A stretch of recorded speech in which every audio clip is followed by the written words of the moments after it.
America के राष्ट्रपति का एयरफोर्स वन विमान, ये विमान एक तरह से उड़ता हुआ किला है और इसे दुनिया का सबसे सुरक्षित विमान माना जाता है।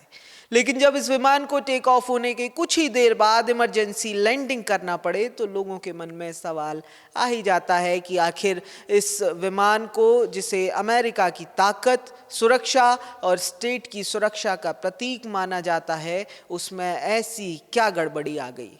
दरअसल 20 जनवरी की रात राष्ट्रपति ट्रंप एयरफोर्स वन से दावोस के लिए रवाना हुए थे, जहां उन्हें वर्ल्ड इकोनॉमिक फोरम में शामिल होना था।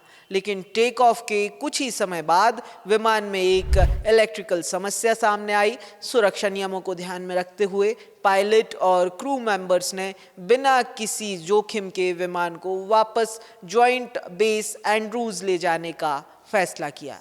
ऐसे में एक सवाल आता है कि आखिर एयरफोर्स वन है क्या, जिस पर सभी की निगाहें टिक गई। एयरफोर्स वन कोई आम एयरप्लेन नहीं है, ये अमेरिका की ताकत और सुरक्षा व्यवस्था का प्रतीक है। इसे आप ऐसे समझिए कि ये सिर्फ हवा में उड़ने वाला विमान नहीं, बल्कि एक सुपर फोर्ट्रेस है, जिसमें राष्ट्रपति की हर ज़रूरत और हर खतरे का जवाब पहले से ही मौजूद होता है। मौजूदा एयरफोर्स वन एक बोइंग 747 है, लेकिन ये उस बोइंग 747 से बिल्कुल अलग है जो आप कमर्शियल फ्लाइट्स में आमतौर पर देखते हैं।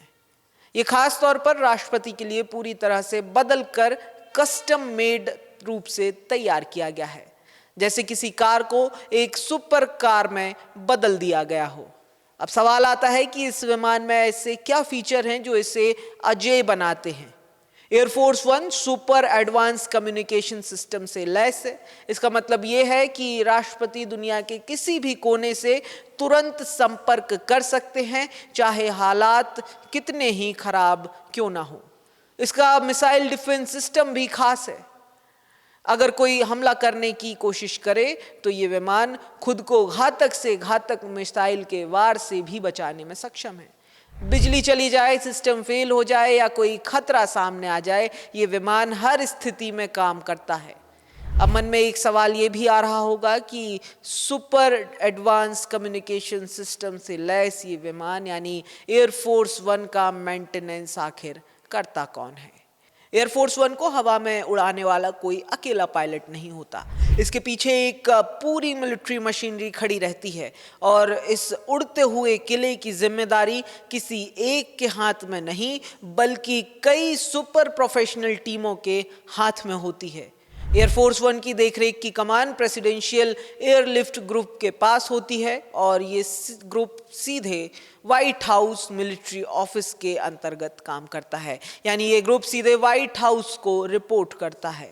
विमान के पायलट, क्रू और तकनीकी टीम अमेरिकी वायुसेना की 89वीं एयरलिफ्ट विंग के अधिकारी होते हैं, जो जॉइंट बेस एंड्रूज पर तैनात हैं।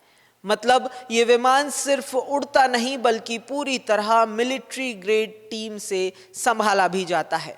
जहां तक नए एयरफोर्स वन विमानों की बात है, उन्हें बोइंग बना रही है और अपग्रेड कर रही है, लेकिन जो मौजूदा विमान हैं उनकी पूरी जिम्मेदारी अमेरिकी वायुसेना और व्हाइट हाउस की है।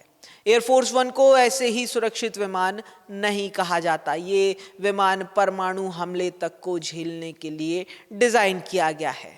सोचिए, इतनी हाईटेक टेक्नोलॉजी और इतनी सख्त सुरक्षा के बावजूद इस विमान में खराबी आना बहुत ही दुर्लभ माना जाता है। इसलिए जब ये उड़ता हुआ किला अचानक वापस लौटा तो हर किसी की निगाहें उसी पर टिक गई। ऐसी इंटरेस्टिंग स्टोरीज के लिए बने रहे द प्रेस हिंदी के साथ। चैनल को सब्सक्राइब करें और सब्सक्राइब किया है तो बेल आइकन दबाना ना भूलें।